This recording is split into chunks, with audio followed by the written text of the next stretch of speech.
सुप्रभात मित्रमैत्रिणींनो. तर बघूया गोट्याची आता आणखीन एक गोष्ट. गोट्याची गुरुदक्षिणा त्याच्या आणि नागिणीबाईंच्या देणगीवरच थांबली नाही. नागिणीबाईने खटपट केल्यामुळे असो किंवा तिने तशी देणगी दिल्यावर आपणही काही दिलं पाहिजे असं वाटल्यामुळे असो, प्रीती सिनेटोनच्या प्रद्युम्न प्राणनाथांनी गोट्याच्या शाळेसाठी 500 रुपये पाठवले. गोट्याच्या शाळेत निर्धन विद्यार्थी पुस्तकालय निर्माण झालं. दसऱ्याच्या सुमुहूर्तावर वाचनालयाचा उद्घाटन समारंभ आणि इमारतीचा कोनशिला बसविण्याचा समारंभ आमच्या गावचे फर्स्ट क्लास मॅजिस्ट्रेट आणि सब जज रा सा दयाळजी यांच्या हस्ते झाला. त्यावेळी मुख्याध्यापक बर्वे यांनी खुद्द गोट्याला पाठवून नागिणी देवी आणि श्रीयुत प्राणनाथ यांना बोलावून आणलं होतं. प्रास्ताविक भाषणात बर्वे यांनी या पुस्तकालयाची जन्मकथा सांगताना त्या दोघाही सहाय्यकर्त्यांचा आदरपूर्वक उल्लेख केला. त्यांच्या भाषणानंतर नागिणी देवी स्वयंस्फूर्तीने बोलायला उठल्या. त्या म्हणाल्या, मला चांगलं बोलायला येत नाही. त्यांना तिथेच थांबवून गोट्या म्हणाला, खोटं मात्र बोलायला येत आहे तुम्हाला. नुसत्या पडद्यातनं तुमचं भाषण लोक ऐकतायत आणि त्या तुमच्या भाषणावर खुश होत आहेत आणि वर थापा मारताय भाषण करायला येत नाही म्हणून. गोट्याच्या या भाषणाने चांगलाच हशा पिकवला. नागिणी देवी पुढे म्हणाल्या, मला शिकवतील ते आणि शिकवतील तसं बोलायला येतं, पण इथं असलं भाषण मला करायचं नाही. इथं मनात येतं आहे ते आणि साधेल तसंच मला बोलायचं आहे. मी चुकले तर हसू मात्र नका. आज उद्या पुअर बॉईज लायब्ररीचा ओपनिंग सेरेमनी आहे, म्हणजे निर्धन विद्यार्थी पुस्तकालयाचा उद्घाटन समारंभ आहे. गोट्याने फिरून एकदा अडथळा केला. नागिणी देवीला त्याची गंमत वाटून ती म्हणाली, विसरले बघ मी विश्वास. मराठी बोलताना मराठीच बोललं पाहिजे ही तुझी ताकीद लक्षातच राहत नाही माझ्या, आणि कारण नसताना इंग्रजी शब्द निघतात माझ्या तोंडून. पण यापुढं चुकून एखादा तसा निघाला तर रागावू नको बरं. फार दिवसांची सवय एकदम जात नाही अरे. सभ्य स्त्री पुरुष हो. या पुस्तकालयाचं सारं श्रेय मास्तर साहेबांनी आम्हा बाहेरच्या माणसांना दिलं, पण ते आम्ही घेऊ शकत नाही. मी किंवा श्रीयुत प्राणनाथ यांनी 4 पैसे दिले असले तरी ते या वाचनालयाला दिले असं नाही.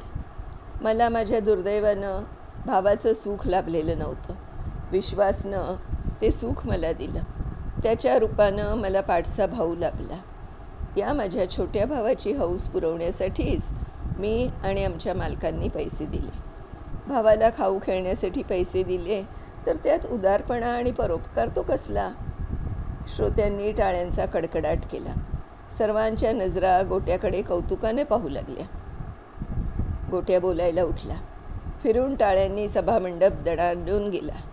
गोट्या म्हणाला, सगळा चांगुलपणा माझ्या गळ्यात बांधायचा वडील माणसांनी कटच केलेला दिसतो, पण मी खट्याळ मुलगा आहे. अशी आजपर्यंत सर्वांनी माझ्यावर अदावत घेतलेली आहे. ती अदावत नसून खरी गोष्ट आहे असा विद्यार्थ्यातून आवाज येतो. म्हणूनच मी आता खट्याळपणा करणार आहे. या मंडळींचा माझ्या गळ्यात नसता चांगुलपणा अडकवण्याचा बेत मी साधू देणार नाही. नागिणी देवी आणि श्रीयुत प्राणनाथ यांनी माझ्यावरील लोभामुळं पैसे दिले असले तरी ते मला वाटेल तसे उधळायला खासच दिलेले नाही. मी ते एखाद्या चांगल्या कामासाठी खर्च करावे म्हणूनच दिले, आणि म्हणून त्या पैशांवर होणाऱ्या चांगल्या कामाचं श्रेय त्यांनाच. मला चांगुलपणा द्यायचाच असला तर टपाल कचेरीतल्या जासूदा इतका द्या. तो जासूद द्रव्याज्ञेचे म्हणजे मनी ऑर्डर पैसे ज्याचे त्याला पोचवतो, पण त्या पैशाची पावती ते पाठवणाऱ्यालाच पोचवावी लागते. नागिणीताई आणि प्राणनाथ दादांच्या प्रमाणं आमच्या घरच्या दादांनी या पुस्तकालयाला हातभार लावलेला आहे. आणि समजा कोणीही न देता हे पैसे माझ्या हातात पडले आणि ते मी पुस्तकालयाला दिले तरी त्यात विशेष ते काय केलं. आपल्या शाळेची सेवा करणं हे प्रत्येक विद्यार्थ्याचं कर्तव्य आहे. कर्तव्य केलं तर पुण्य लागतंच असं नाही, पण ते केलं नाही तर पाप बारीक लागतं, असं माझी आजी नेहमी सांगते. मी माझ्या शाळेसाठी काही केलं असेल तर त्यात मोठेपणा काहीच नाही. मात्र शक्य असूनही मी काही केलं नसतं तर तो अक्षम्य अपराध झाला असता. दुसरी खरी गोष्ट अशी आहे की हे पुस्तकालय मुळी पैशातून उत्पन्नच झालेलं नाही. आमची ही शाळा जशी आमच्या बर्वे गुरुजींच्या आणि त्यांच्यासारख्या दुसऱ्या शिक्षकांच्या प्रयत्नातून आणि स्वार्थत्यागातून निर्माण झाली, तशीच आमच्या शाळेतील प्रत्येक गोष्ट त्यांच्या तपश्चर्येचंच फळ आहे. आमच्या शाळेसाठी म्हणजेच आमच्यासाठी आमचे हे गुरुजी जीवाचं रान करतात हे ते बघितलं. म्हणजे त्यांचे श्रम हलके करण्यासाठी आपल्याला काहीच कसं करता येत नाही म्हणून माझं तरी मन कासावीस होतं. नवसाला पावणारे देव आता जगात राहिलेले नाहीत असं थोर माणसं म्हणतात. पण तसा एखादा देव मला भेटावा असं पुष्कळदा मला वाटतं. त्या देवाला कसला तरी नवस करून आमच्या बर्वे गुरुजींसाठी पैशाची एखादी खाणच मागून घ्यावी असं माझ्या मनात येतं. गोट्याच्या या भाषणानं बर्वे प्रभृती चालक मंडळींच्याच नव्हे तर अध्यक्षांच्या डोळ्यातही एक कौतुकाचं अश्रू उभे राहिले.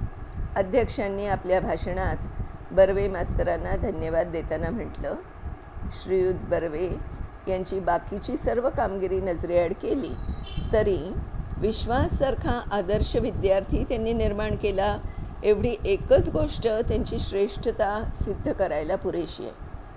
समारंभात गोट्याची सर्वतोमुखी होणारी प्रशंसा ऐकून माझ्याही डोळ्यातून आनंदाश्रू ओघळू लागले. मग तिची गोष्ट सांगायला कशाला पाहिजे? आजींची तऱ्हा तर विचारू नका. घरी येईपर्यंत त्यांनी आपले मन कसं आवरलं कुणास ठाऊक.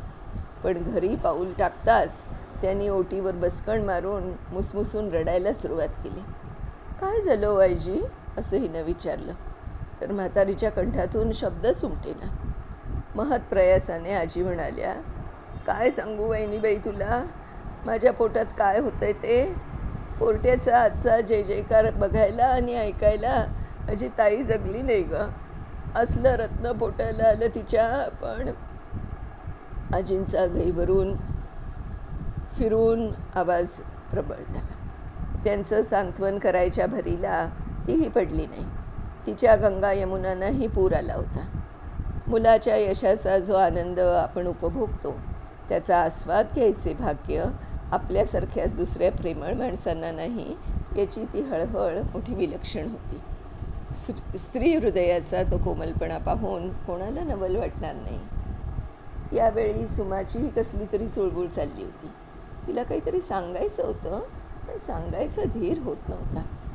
अखेर राहावेनास म्हणून ती तिला म्हणाली, वहिनी घरी आला की नाही म्हणजे गोटूदादाची दृष्ट काढ बाई. आज हरिभाऊ नुसता पास होऊन घरी आला तर जानकी काकूंनी दृष्ट काढली त्याची. मग मीही काढीन ना तुझ्या गोटूदादाची, तिनं उत्तर दिलं. अशा प्रकारे घरचं सर्व वातावरण गोट्याच्या यशानं तजेलदार झालं होतं. त्यात नागिणी देवी आणि प्राणनाथ यांच्या आगमनाने अधिक भर पडली. गोट्या त्यांना घरी घेऊन आला. समारंभाहून येताना मी त्यांना घरी येण्याबद्दल आमंत्रण दिलं होतं आणि पाहू असं मोघम उत्तर त्यांनी दिल्यामुळं ती दोघे येतीलच असं मला वाटलं नव्हतं. बरं का बहिणी, आम्हाला गुंगारा देऊन पळ काढायचा बेत चालवला होता यांनी, गोट्या म्हणाला. त्याच्या पाठीवर चापटी मारीत नागिणी देवी म्हणाली, लबाड किती बोलतोस रे, खरंच वाटेल जसं काही कुणाला. इथं येऊन वहिनींची आणि आजींची ओळख करून घेतल्याशिवाय मी जाईन होय रे. असं म्हणून तिने मला उभ्यानेच हात जोडले आणि आजींकडे नजर जाताच एखाद्या जुन्या कुलवधूप्रमाणे वाकून नमस्कार केला. नामांकित नटी ती, कुठे कसा अभिनय शोभून दिसेल हे काय सांगायला पाहिजे तिला. पण तिने केलेल्या नमस्कारात नुसता नाटकी अभिनय नसून खरोखरीच अगत्य दिसत होतं. मला नमस्कार केलात, काय आशीर्वाद देऊ मी तुम्हाला. जन्मसावित्री व्हा म्हणू का नुसता औक्षवंत्या व्हा म्हणू. तुझं देव भलं करो एवढंच मनात उरतं. चला नागिणीबाई. प्राणनाथांनी निघण्याची घाई सुरू केली. इश्य आला नाही तो निघायची कसली हो गडबड. जरा स्वस्तपणानं बसाल, बोलाल. आणि इथली कामं तरी कुठं उरकली आहेत अजून? आमच्या सुमाची आणि तुमची ओळख करून द्यायची आहे तुम्हाला. ही सुमाताई तिसरीत पहिली आली आहे. नागिणीनं सुमाला जवळ घेऊन तिचा शेपटा कुरवाळीत म्हटलं, दिसतेच आहे तशी हुशार. आणखी क्षणभर तिचा चेहरा निहाळून प्राणनाथास उद्देशून ती इंग्रजीत म्हणाली, see what a lovely face. आमची सुमा पावडर, पोमेड, लिपस्टिक कधीच वापरत नाही, गोट्या म्हणाला. घे हं बोलून, आम्हाला टोचून बोलायची एकही संधी वाया दौडू नको तू, नागिणी लटक्या रागाने बोलली. आमच्या आयुष्यात अत्यंत आनंदाचे असे जे काही दिवस असतील त्यातलाच तो दिवस होता. पण त्याच्या मागोमाग चिंतेचे आणि त्रासाचेही दिवस यायचे आहेत याची आम्हाला कशी कल्पना असणार. तर आता काय हे चिंतेचे आणि कामाचे दिवस आहेत, त्रासाचे दिवस आहेत ते बघूया आपण पुढच्या भागात. तोपर्यंत बाय बाय मित्रमैत्रिणींनो.